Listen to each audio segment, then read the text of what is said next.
সংখ্যালঘু নির্যাতনের বিচারে ট্রাইব্যুনাল গঠন, দোষীদের শাস্তি ও ক্ষতিগ্রস্তদের পুনর্বাসন সহ ৮ দফা দাবিতে রংপুরে সমাবেশ করেছে সনাতন জাগরণ মঞ্চ নামে একটি সংগঠন।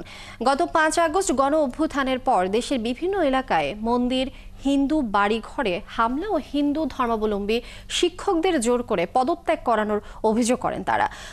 আহমেদ বাইজিদের পাঠানো তথ্য ছবিতে প্রতিবেদন।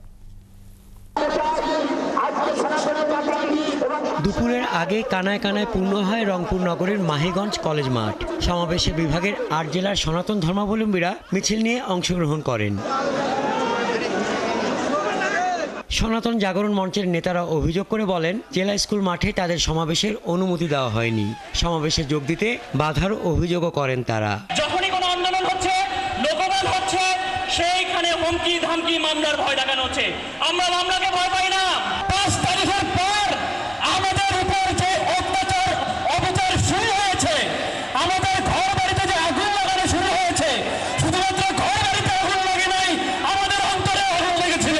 সাম্প্রদায়িকতা চাই না, আমি সমগ্র মানব জাতিকে ভালোবাসতে চাই। ৫ আগস্টের রাজনৈতিক পট পরিবর্তনের পর সংখ্যালঘু নির্যাতনের অভিযোগ করেন তারা। এসব ঘটনার বিচারে ট্রাইব্যুনাল গঠন, ক্ষতিগ্রস্তদের ক্ষতিপূরণ, পুনর্বাসন ও সংখ্যালঘু সুরক্ষা আইন প্রণয়ন সহ ৮ দফা দাবি জানান তারা। সমাবেশে সনাতন ধর্মাবলম্বীদের ওপর হামলা ও নির্যাতন বন্ধে রাজনৈতিক দলগুলোকে পাশে থাকার অনুরোধ জানানো হয়। আমরা বাঙালি, আমরা বাংলাদেশী, আমরা জীবিত থাকতে আমাদের জননী জন্মভূমিশ্চ স্বর্গাদপি গরীয়সী। আমাদের মা এবং জন্মভূমি একই সমান। আমাদের মা যেমন আমাদের পূজ্য, এই জন্মভূমি পূজ্য।